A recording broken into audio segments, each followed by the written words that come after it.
This is Grow Omaha Uncut, where you can watch our radio show, including what goes on in the commercial breaks. And be sure to hit those like and subscribe buttons.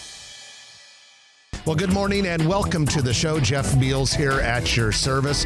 This is the only show in the metro area that talks about real estate construction, real estate development, and also business, restaurants, retail, really anything related to making Omaha more vibrant, more prosperous, and perhaps a little bit bigger. We're brought to you by Cheer Athletics, the nation's #1 all-star cheer gym, as well as Dingman's Collision Center, Best of Omaha award winner for metro area locations.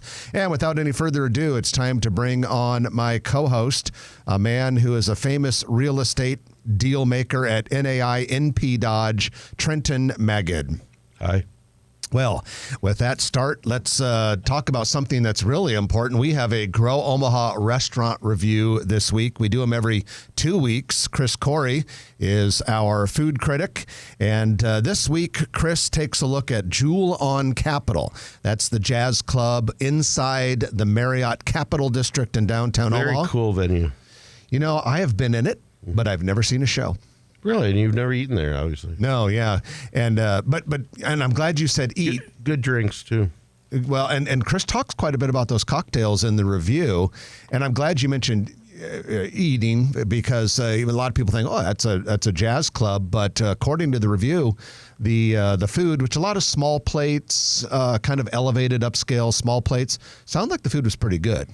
It offers unique entertainment, and it's different each time. Different types of music, different combos and things like that. But I encourage everybody to check it out. It's not something you think about all the time. It's inside the Marriott, but you got to go. And the Grow Omaha Eats are all brought to you by Allmakes, which is the office furniture and technology company located on Farnham Street in downtown. Allmakes also has locations in Lincoln, Des Moines, Iowa, and several other Nebraska cities. And we appreciate Allmakes making that possible. You can see all of Chris's Grow Omaha Eats reviews, including the one that just came out Thursday, by going to growomaha.com. On the navigation bar, click on reviews. You will see Eats and Flicks. Eats are the restaurants, Flicks are the movies. We do those too. And you can read all your reviews. And after you read them, you're going to be pretty darned hungry. Well, with that, we're going to go into our news of the week. Thank you to Eagle Mortgage for making this possible. Holly Schneidwin and her team at Eagle Mortgage do an outstanding job of taking care of you when you're going to get your next piece of the American dream. That's particularly relevant right now. We're right at the beginning of spring, and that is big home. Once you get to spring and into the summer, it is big home buying season. And if you're thinking about doing that, one of the most important and smartest things you can do is sit down with a mortgage broker at Eagle Mortgage and talk to them about your situation. They'll match you up with the best lending situation. Eagle Mortgage is not a bank. They're a mortgage broker. So they get to shop a variety of banks and find the one that's right for you. You can find them in person at 114th and Davenport or online at eaglemortgagecompany.com. All right, Trenton, let's get into the big news of the week, and that is, in the spirit of the name Grow Omaha, Omaha is growing. For the first time ever, the Omaha metropolitan area has more than 1 million people. And on this show, we have been waiting for this for a very long time. 21 years to be exact. 21 years we've been talking about passing 1 million people. It's finally happened. 1,001,010. That just proves that if you're going to pass 1 million, each and every one of you counts. So stay here. Don't move away and attract your friends and family because we're going to want to keep growing. Some people say, gosh, Omaha's already too big and I don't want more people. We already have enough traffic. But I think people have to remember that a city that is not growing is literally dying. And so we have to constantly focus on growing, even if you think, oh boy, I don't know how big we want to grow the right way, Jeff. And just for further clarification, that 1 million plus people is 8 counties. Is that 4 in Council Bluffs or 3 in Council Bluffs and 5? There's no county in Council Bluffs, actually. In Iowa, I'm okay. sorry. No, 3 counties in Iowa and 5 on the Iowa side. In fact, let me break it down a little bit for you, Trenton, because your question is a nice segue. Of the 1,001,000 people in the metro area, 878,000 of them live on the Nebraska side, and 123,000 of them live on the Iowa side. Now, Douglas County, which is the heart and center of the metro area, that's where Omaha is located. 600,000. Yeah, in fact, to be exact, 601,158. So that's the first time Douglas County has been over 600,000 people. So we got that going for us. Which is significant because in terms of land mass, Douglas County is the second smallest county in the state of Nebraska, but by far the most populated. Now, Sarpy County, which is a key part of the metro area, Bellevue, Papillion, La Vista, Gretna, Springfield, Sarpy County now has 204,828, so well over 200,000. Pottawatomie County, which is the home of Council Bluffs, has 93,500 people. And then there's some smaller counties, like we've said, a couple more in Iowa and a couple more in Nebraska that add up to the metro area. All right, Trenton, why is it important to have over 1 million people? For national grants and recognition, and so we can brag about it on Grow Omaha. And a lot of companies that are looking for site selection, particularly in the retail, entertainment, and restaurant industries, won't consider metropolitan areas that are under 1 million people. So our hope and our thinking and the likelihood is that you should start to see a higher level of some of those big brand businesses targeting the market. And Omaha proper has how many people? Omaha proper is just a shade under 500,000. Later this year, the Census Bureau will release estimates for city population. And my guess is the city of Omaha, if it's not over 500,000 this year, it'll be within a whisker. Very, very close. Now, also, one other thing about population before we press on. These estimates are as of July 1st of last year. There's always a lag. You know, the Census Bureau, it's a government agency, so they're not known for moving at the speed of light. But aside from that, it's a look back, and it takes a long time to calculate the population of every state and every county and every city. So really, we're well over 1 million now because this is last July's number. I thought it was brilliant. It sounds like the current administration, rather than hiring 600,000 or so census takers, they're going to use the post office, and they're going to use postal carriers to count the citizens. And it makes sense to me, and it probably saves a lot of money. I did not know that. Well, we also had another big news item this week. Green Slate Development has announced that it will build a $45 million 5-story building on the site of the old WOWT television studio, 35th and Farnham Street in the Blackstone district along the future streetcar line. Now, WOWT vacated that building when they moved next door a couple years ago into the ground level of the Blackstone Plaza building. That's the 15-story building, famous for having Warren Buffett's office inside of it. Used to be Kiewit headquarters. This new building will have 180 apartment units, 90 indoor parking stalls, and market rate apartments. Really nice addition. They're going to have $5 million in tax increment financing if it is approved by the planning board and the city council, which it most certainly will be. But this is yet another example of a major project going on the streetcar line. We know that the streetcar line is one of the most fiscally responsible, taxpayer-friendly ways of funding a public transit project in United States history. We know that because at Grow Omaha we have studied several of the other projects in the other cities. And we know that within 15 years of it opening, so let's say which is really going to be like the early 2040s. By the early 2040s, we need to have like $2.5–3 billion worth of construction in that 10-block corridor either side of the streetcar in order for the financing mechanism to work. So we've got 15 years in order for that to happen. It's way ahead of schedule. We're already way over halfway there. So it's a no-brainer. It's a slam dunk. And it's another example of the brilliance of the way Omaha has set up the streetcar system. We're getting billions and billions in dollars of real estate development. We're getting more economic activity. We're getting an urban transit line. And we're going to get a hell of a lot of retail, entertainment, bar, and restaurant stuff in the urban core. And the real estate developers are paying for it. And the projects just keep coming and coming and coming. We know here at Grow Omaha, we are privy to certain things that we can't tell you about yet. There's a project There's right more around projects there coming.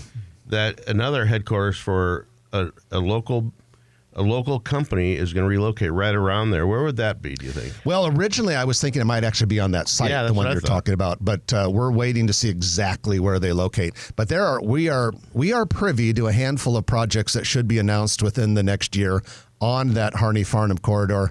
Stay tuned. Exciting stuff. All right. That is your news of the week, which is brought to you by Eagle Mortgage. Eagle Mortgage Company, eaglemortgagecompany.com to be exact. Going to take our first break of the hour, and when we come back, we're going to bring on our good friend Craig Wolf. You know him. He is the owner of Cheer Athletics and a frequent contributor, guest co-host here on the show. He's bringing in his colleague Jeff Week, who is an expert specialist consultant in sports facilities and sports facility development. We're going to talk about youth sports and the billions of dollars it generates and what it could do for Omaha and for Nebraska, a big part of our economic development plan. Stay with us. You're listening to Jeff Beals sitting next to Trenton Magid. It's Grow Omaha. We're on News Radio 1110 KFEB, and we're brought to you by Dingman's Collision Center and Cheer Athletics. What's up, Chris? What's up, Frank? That was very informative. Thank you. We try our best. Only in America is the answer to what's up, what's up. Do you know the comedian Ismo? He's from Finland or something. He's hilarious. He has a whole thing about like the word ass. Like, you know, it's so hard to learn our language because like those are some badass genes. That means those are good genes. You have to pay more for bad. Don't be an ass is bad. That's a cool ass shirt. Nice commercial. So we got a call on a voicemail about 2 weeks ago. Yeah. Of this old guy. Says, I listen to the Grow Omaha radio show, and you got to take that commercial off. I hate that lady's voice. I have to turn the channel when I hear that lady's voice on that commercial. We get weird shit. It's on our voicemail. And I'm like, well, listen to Welcome to my world. No, call him back and go, that's my mom. That's my mom, you son of a man. What's wrong this guy with was you? pissed. That's my mom. Think about what it takes for someone to find you guys out. Yeah. To take the time He probably doesn't have any grandkids, so don't worry about it. and to dial, even like as you're dialing the numbers, something in his brain is not saying, okay, don't go through with us. He still goes through. Oh, yeah. You know what? It wasn't him that didn't like the voice. It was his cat. Or I thought you were saying his wife. Like we do. Yeah. So I got, But we get this stuff. We get that stuff. you know, udalali. Have you eaten that udalali? Criticized It used, to be, it used to be Mark's, and they have a mission that they hire ex-cons that are transitioning to the workforce or whatever. And they give them a pass and everything. And so I came on. I said, talked about how great the restaurant was, but I said I like to help out our listeners, and I said, you know, they've got this mission, but you probably shouldn't ask the servers what they were in for. And Because you're and I said, you know, they don't have name tags that say what the, you know. Yeah. And some lady did not like that humor. I thought it was Probably a humor. lot of people probably didn't, but My favorite is still but Starkweather Hall. one woman was raged. You're what? My favorite is still Starkweather Hall. Sir? When you were talking, remember when you guys were talking about all the famous buildings that were named after people and all the great people, and you go Starkweather Hall. On the University of Nebraska Lincoln campus. No, the best ever was 2008. You've heard this. When I congratulated the host country, China, during the Olympics, their female weightlifter won the gold with her snatch. Very nice. You said that on the radio? He said that on Live the radio. Oh, And boy. Jeff didn't flinch. I don't flinch. No, he's. It's true. There's either that or the clean and jerk, you know. I don't flinch most of the time. Every once in a while he'll get me with stuff, but I've been hearing it for so many years. Right. Yeah. There's You the just best move on. was a guy that's like twice the size of all of us. And he's a restaurant consultant. He's sitting right there, and it's summer. He's wearing shorts. That's right. Sorry, I called you big. It's fine. And he was like in the middle of like thought process, and he's talking about his business or something. And I just reached over and like grabbed his leg, bare skin. 10. Okay. And he paused. You can hear the pause. It is so great. And we got it on video too. He looks down like he's gonna kill Craig, me. since you're kind of over almost here, you got got to punched. really focus into that mic and don't look at Trenton and me. Yeah, that shouldn't be hard. Right. And welcome back to the show. Jeff Beals and Trenton Magid sitting here in the KFAB studio high above Underwood Avenue, bringing you Grow Omaha. We are brought to you by Dingman's Collision Center and Cheer Athletics. Funny I should mention Cheer Athletics because we have the owner of the nation's #1 all-star cheer gym with us here today, a man I have known since kindergarten at Loveland Elementary School. The glory days. Can I say the 1970s? Yeah, you can age us. That's okay. Been a while. 1974, kindergarten, Loveland Elementary School. Craig, welcome back to the show. Thank you. It's great to be back on with you guys. And, I'm sitting here thinking this morning, Trenton, Jeff always does such a great job interviewing you or introducing you. You need like a Robin Williams, Good Morning Vietnam kind of call sign, right? I let him be the big voice guy. Good morning, Since he does Vietnam. since he does most of the work on the show and everything, I don't want him to think. I don't want to outshine him. Okay. Well, you're very funny, and people just need to know that. But Now you're making us both fat-headed, Craig. But Craig, we first of all appreciate you being a sponsor of Grow Omaha, and we're very impressed with everything that you and your business partner, your wife Tiffany, are doing with Cheer Athletics. And what a lot of people don't realize is that you are just into youth sports, period. Yeah, you have a business, Cheer Athletics. Yeah, you have AEF Basketball Academy. But youth sports, even beyond your two businesses, have become a passion for you. And from our Grow Omaha Economic Development advocacy position, we applaud you for that because we know that youth sports are a huge industry, and kind of our theme today is that Nebraska is missing out on its share of the youth sports industry, and we need to do more to tap into this gravy train that's out there. But first of all, start off a little bit by telling us what drives your passion for youth sports and how big the industry is. sure. I appreciate the opportunity to be here and talk a little bit about this. And, yes, I'm a owner of 2 youth sports organizations, but more than anything, I'm a voice for kids. And being in the youth sports world, I've gotten an opportunity to get to know and talk to a lot of other leaders in the youth sports area, whether it's baseball, soccer, basketball, hockey, volleyball, even tennis. And as I talk to these people and listen to parents that are in those sports, that have athletes in those sports, or that parents that have athletes in those sports, they all say, we don't have facilities. And I could, we could go into deep detail, but for time's sake, let me just lay the groundwork for how big this industry is. Back in 2008, it was a $10 billion industry, youth sports. In 2024, the youth sports industry was a $44 billion industry, and these stats are coming from Metastat. It's projected to go to $86 billion by 2031. And why is youth sports so important? I think we all kind of know these, but I'm just going to lay those out there. It keeps kids off their phone, keeps them active. Minecraft. It's structured environment. They learn teamwork, life skills above all, right? How to overcome adversity in those challenging moments. So it's a great opportunity with the right mentors. But then for the great citizens of Nebraska, there's an opportunity here by lawmakers investing into sports facilities that we can bring in revenue, outside revenue. I'll give you an example. The Slump Buster tournament that is around the College World Series should be America's biggest baseball tournament because it's a celebration of baseball here with 8 teams from around the country. Everybody comes to Omaha. Is that 80 or 8? 8 teams. I thought there was a ton more, but okay. No, in the College World Series. In the College World Series. Oh, I think the Slump Busters is like so. The College teams. World Series brings 8 teams, but the Slump Buster on social media boards out there, if you go on them, there is a lot of negative feedback because Omaha just doesn't have baseball fields. I have a friend of mine who plays youth baseball. His Nebraska State baseball tournament is played in Iowa.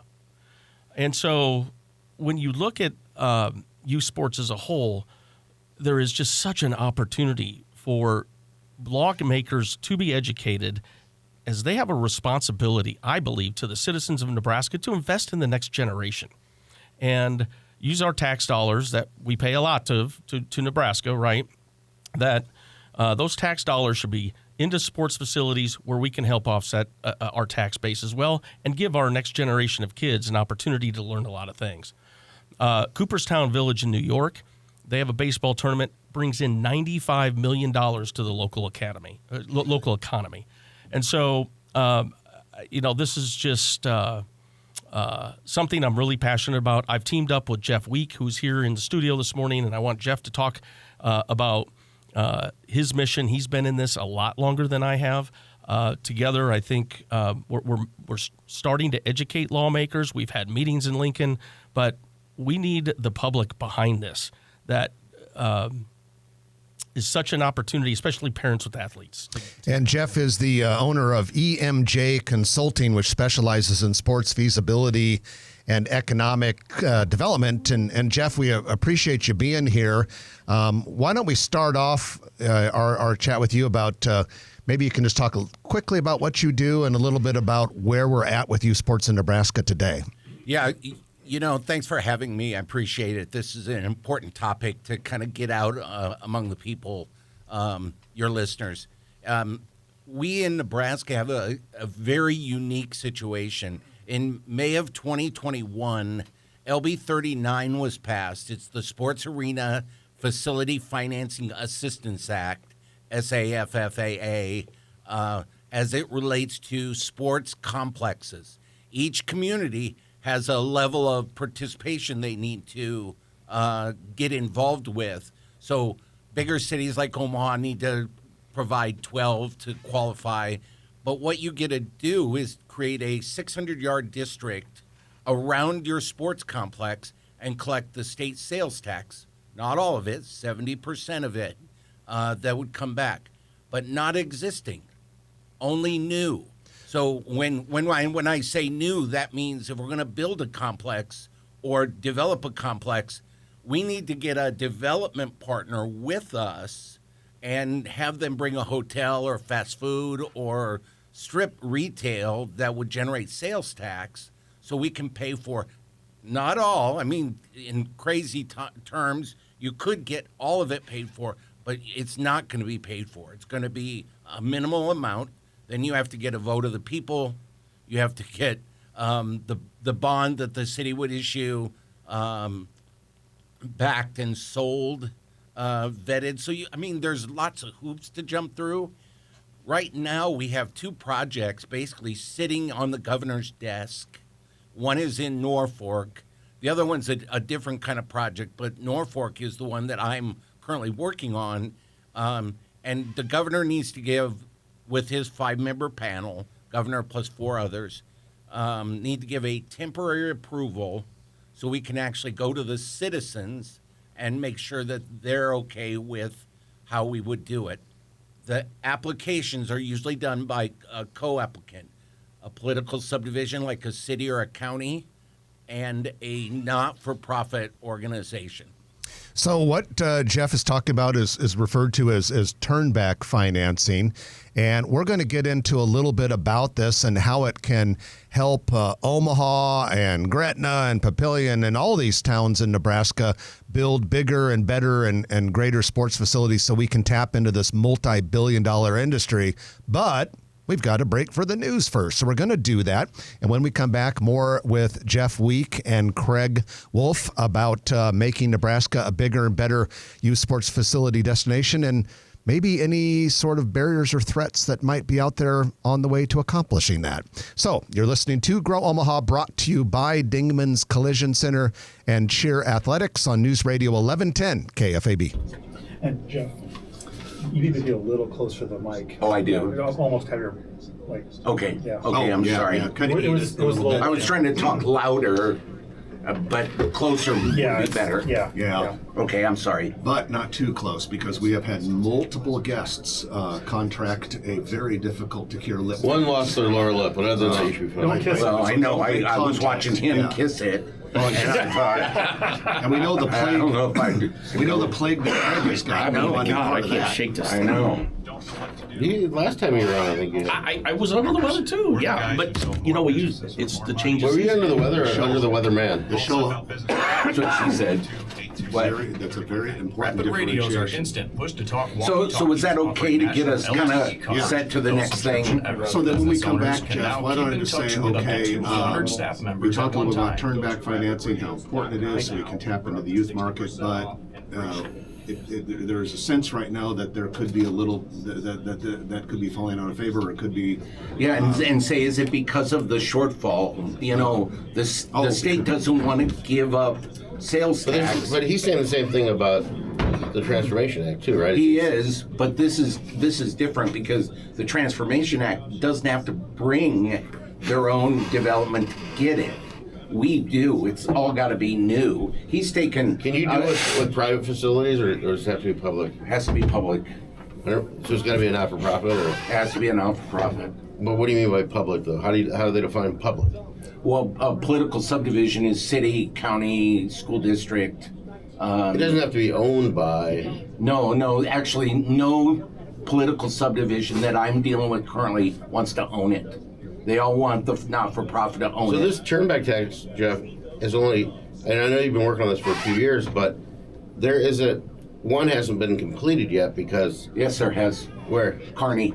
And how did it get completed under this? There was no not-for-profit partner. It was straight Kearney that was going to build. Yeah, the city of Kearney. Kind of like Bellevue's doing with the water park. Right, and they backed it with GO bonds. Okay. With what bonds? With general obligation general bonds. obligation bonds. Okay. So, and then the other interesting part of this is, back when Shovel Ready was handed out, Shovel Ready money, you guys are familiar with kind of that, the ARPA, they have to do $50 million worth of development. And I think once they hit that threshold, all of the money gets handed back to multi-sport. They got the EEA there too. Yeah. So it's separate. But they did get the traditional turnback financing out there, didn't they? No, not. I thought they tried to pass it, but it never got passed. Oh, I thought that was the project that sparked it. It was not the project that sparked it. Tranquility was what the project that was sparked that sparked okay. the law. Okay. Because Brett and I live in Hillsboro back then. He's moved out, but real close. Yeah. But he lives. So when they moved it to La Vista, where it is now, they were interested in getting it, but it didn't work out. Yeah, I don't think he ever. If you remember, he was trying to get it done before the Costco came. Oh, to capture. It was October of 18. Yeah. It was a completely different law than what we got passed because it wouldn't have applied to mine at that time. I gotcha. Can they get anything from Smash Park? I don't know if there's a moment, because the law allows for you to commence. There's a legal description of commencement. If the city of La Vista with my commenced, then they can still pick up Smash Park. I don't know if they moved down that path. I have no idea. When does the State Economic Development, Casey Bielitz and Company, have to respond to La Vista's and Drufus's proposal? That was, You mean Gretna? The Woodsonia is trying to take the Rod Yates position on the applicant. Right. I think it's pretty soon. Was there a deadline that they have to? With the DED, has to respond to that. I think it's less, as I understand it, it's under consideration. It'll probably happen pretty soon. But Will they do it with 650 to 650 zone? next Wednesday. You know what 650 is? 650, the one that Rod wants. No, 650 is the one that cuts everything out of the current. A lot of the programs, it cuts programs out in 650. It's a revenue committee priority, and the hearing is Wednesday. And the first line of the first section is not funding sports complexes. Okay, well, hopefully that fails. Does that This also? is legislative bill 650. Does that also affect the good? That doesn't kill the Good Life District. No, it's because just turned back financing. that same day, Jeff, the two Good Life District bills are being discussed as well. Gotcha, okay. So I don't know how that's going to be incorporated into like a committee amendment or whatever. But don't we think 650 is probably is probably going to die? Don't we think? We're trying to kill it. Yeah. I mean, you can get me saying. I hope so. I hope we kill it. Yeah. Kill it because it takes out the sports complexes and the stadium. If we do a stadium downtown, it would take out the stadium as an for the option. Union Omaha. And the point of it is that the governor doesn't want to say no to these projects because it's even if he were to say yes, it's still a temporary approval only. Yeah. Only. People have to go for it. You have to all these hoops to jump through still. Yeah. So let us try to get it done and get out of the way and have private development work. Of the 5.5% the state gets, these projects will get 70% of it. Yes, 70%. The other 30% goes to the Yeah, but for 15 years, 20 years. 20 years. So, but it's only new projects. It's only with 600 yards of the project. And so outside the 600 yards, in Norfolk as an example, the amount that could be bonded currently is about $7.1 million. The same amount, I think I said this to you the other day, outside the district is a Walmart. 20. So Thanks, Raj. that Walmart ultimately is going to be the exact same you would get. If you didn't build it, you don't get the Walmart increase. Yeah. So I mean, you're kind of going, why would you not do this? You lose if you don't. Yeah, there is nothing wrong with government incentives if they create more wealth for the people in the long run. And that's what this is. It's like it's being penny wise and pound foolish when you don't support these things. And we don't have anything if we can't get our government together. KFAB's Morning News, Monday. And welcome back to the show. Jeff Beals and Trenton Magid here. We're brought to you by Cheer Athletics and Dingman's Collision Center. Dingman's has locations in Northwest Omaha, 120th and Maple, downtown Papillion, 144th and Industrial, and on Saddle Creek Road in Midtown. It's time for your Noddle Company's Commercial Real Estate Development Spotlight of the Week, which is brought to you by Noddle Companies. And they are an outstanding firm that is famous for doing big-time projects all over the metro area. It doesn't matter whether you're talking about corporate headquarters like Valmont or HDR, or if you're talking about real estate developments like the Builders District in North Downtown, Exarban Village, or so many others. Noddle Companies has done many of them over the years. Well, during this report, we talk about happenings in or around various Noddle Company project areas. And got a couple of them we want to highlight this week.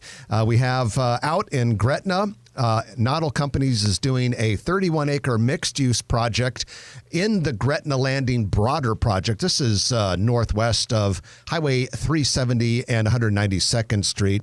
As part of that project, there will be a 131,000 square foot office building plus retail, restaurant, and housing. Good news, that passed a hurdle in the Gretna City approval process a couple weeks ago and is moving forward. Think just west of Hy-Vee, the new mega Hy-Vee. The world's biggest Hy-Vee and amusement park. Then meanwhile, Exarban Village, Godega Market is opening a second location in the former Zoop space, Z-O-U-P, Zoop. That's no Zoop for you. In the HDR building. Ground level, yep. And that is going to be second location of Godega Market. What is Godega Market? Really cool coffee shop. Wine, gifts. Yeah, you can pop in. It's kind of part deli, part coffee shop, part little convenient grocery store, kind of upscale.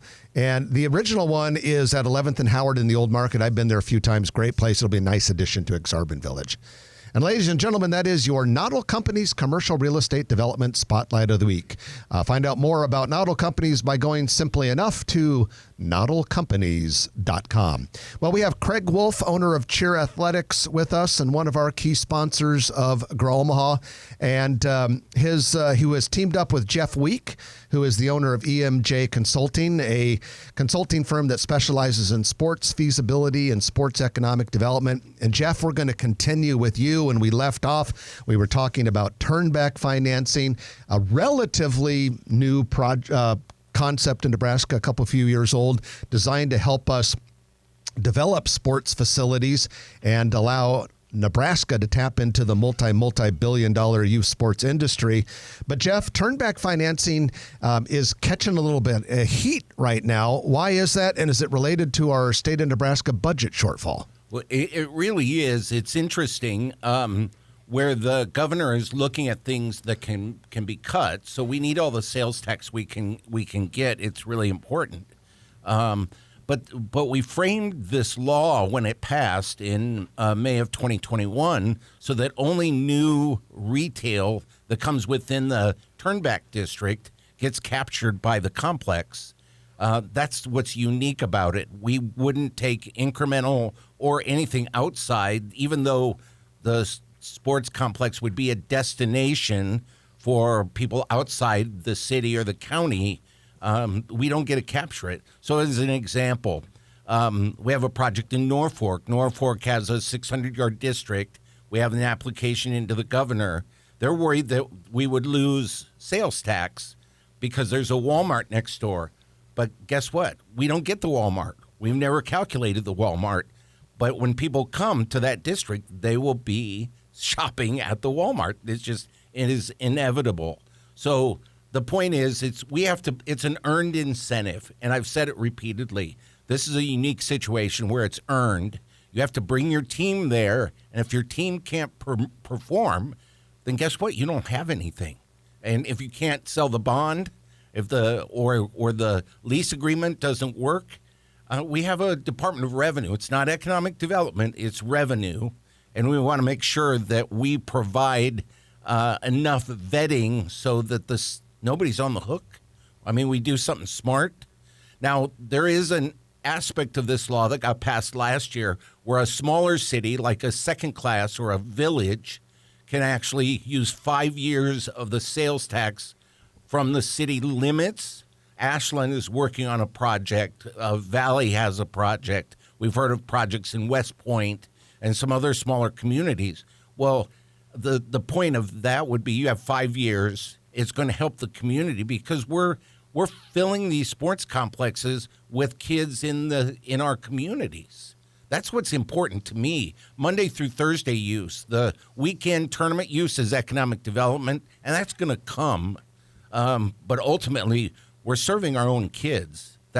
To me, that's the reason the bill is, or the law is the law.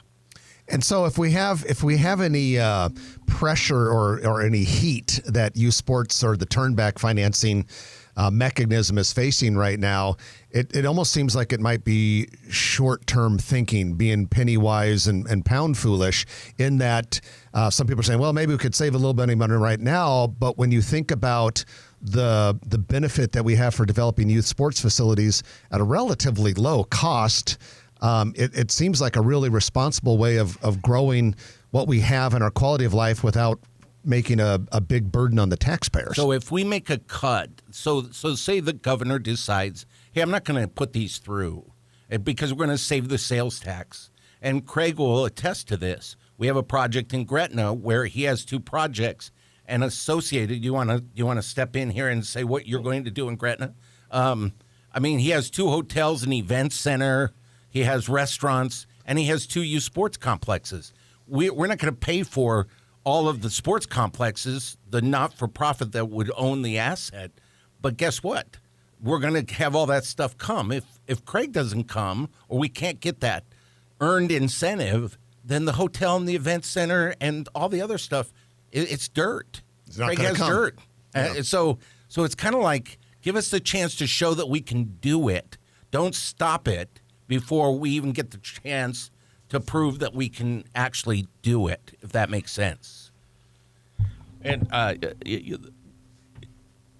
so owning the 2 clubs, we have to have facilities, right? So we have 2 buildings, and I lease both the buildings, one for basketball, one for cheer.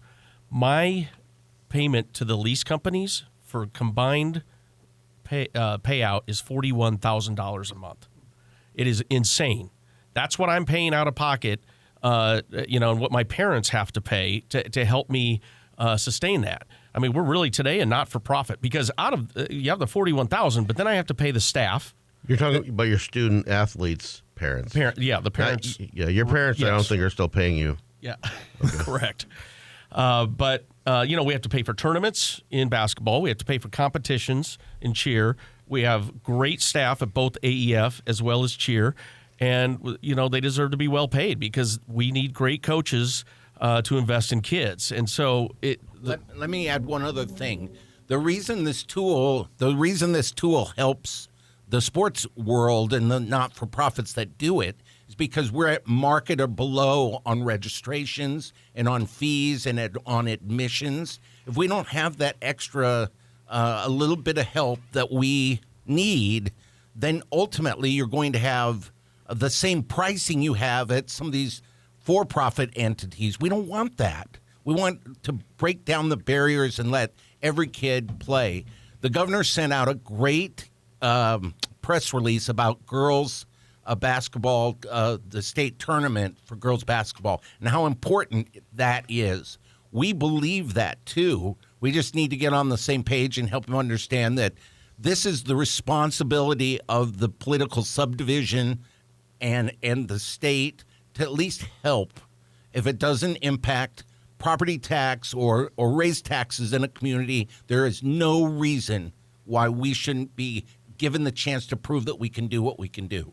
Well, ladies and gentlemen, if you are interested in perpetuating and growing and protecting youth sports and making Nebraska more competitive, talk to your elected officials and let them know how important it is to you. But with that said, Craig Wolf and Jeff Week, we appreciate you guys joining us, and have a great weekend. Thank you. Appreciate the opportunity to talk about this. This is really important to the state of Nebraska.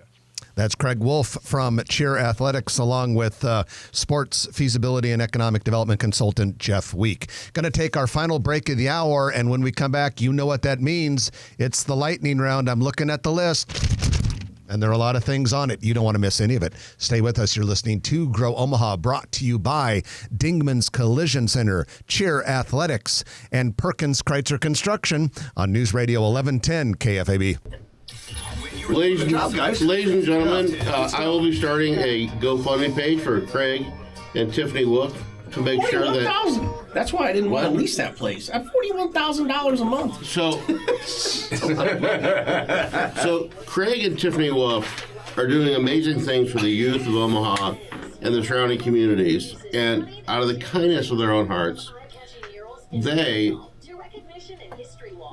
are losing money.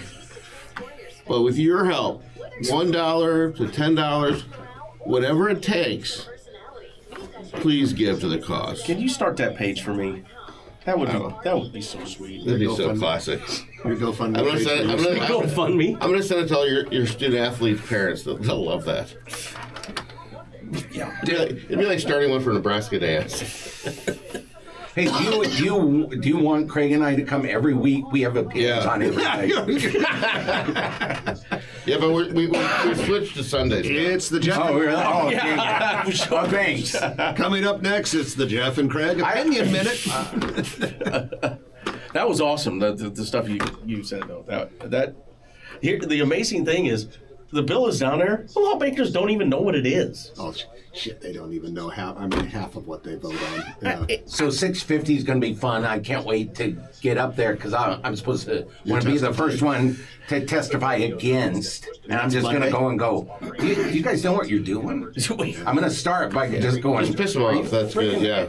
Well, Brad Von Gillern is a friend of mine. You guys say you grew up together. I grew up with Von Gillern. Oh, yeah. That's good. So we used to know him from his leader days and all that. Yeah. He's again. He grew up like top of the hill from our house. Oh, no kidding. Yeah. 3 houses away, basically. Yeah. So small His world. parents are friends with my parents. Are they?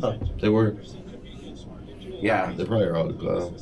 10 seconds, you'll have a little over 6 minutes. Oh, perfect, Raj. Thanks. Can I yell You guys here? gonna stick around for a little bit? Or you heading Yeah, out? Medis. It's only 6 Medi. minutes. Okay, I'll mention Medis is gonna be the first one I mention. Good. Yeah. And the owners. Here we go. May 13th. Details and tickets at salarmyomaha.org. And welcome back to the show. It's time for your Perkins Kreitzer Construction Lightning Round, in which we talk about a lot of things really fast. And we want to thank Perkins Kreitzer for making this possible. They are an outstanding Class A general contractor. And make no bones about it, Perkins Kreitzer Construction can do big projects. Don't be fooled, because so often, because it's the lightning round and we love to talk about retail and restaurants, we talk about retailers and restaurants that Perkins Kreitzer is working on, like Hawaiian Brothers in Miracle Hills, and like a variety of different Jersey Mike's stores, and the Barnes & Noble store that's opening in Papillion Shadow Lake Town Center. All internal, interior build-out retail restaurant type things that Perkins Kreitzer Construction does too.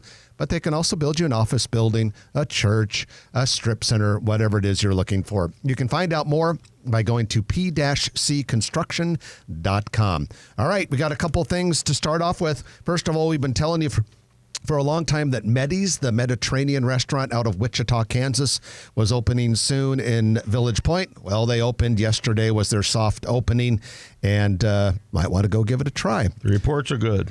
Rally Cap Brewing Company, a brewery from Baton Rouge, Louisiana. They are going to open a craft beer tap room, very, very much baseball themed. It's a baseball themed, hence Rally Cap Brewery tap room. And they're going into the Nova, which is a 5-story mixed-use building under construction at 12th and Nicholas Street in Millwork Commons. That's within an outfield throw of Charles Schwab Field. And that building's going to have 74 apartments, but also 12,500 square feet of retail space. Rally Cap Brewing Company will have part of that. The building will be done about 1 year from now, and that's probably about the time Rally Cap Sounds opens. like it's close to Dizzy Mule. It is right across the street from the Dizzy Mule. And if you were wondering, is that related to LSU coming to the College World Series a lot, you would be absolutely correct. That's where it all stems Great from. fans, even though I went to Tulane. In New Orleans. Betty Ray's Ice Cream will open a second Omaha location in Pepperwood Village near Karma Coffee. It is out of Kansas City. The original Omaha location is at 6307 Center Street, not far from Exarban Village. We have a freestanding Starbucks coffee building under construction near 195th and Highway 370 in Gretna. It is part of the Gretna Landing development. That former coffee desert? Just to the east of it, Aldi grocery store plans to open on March 19th, which is, I believe, Wednesday. First Round, which is a cool sports bar out of the Blackstone district, opening a second location in the former Cops Pizza building southwest of 180th and West Center Road. Trenton, we have a bubble tea and gelato shop known as I'm hoping I'm pronouncing this right, Yumcha, Yumchaa. It's at 1018 South 74th Plaza. They are rebranding as T101. T as in Trenton, T101. I like to gurgle boba tea to stop hiccups.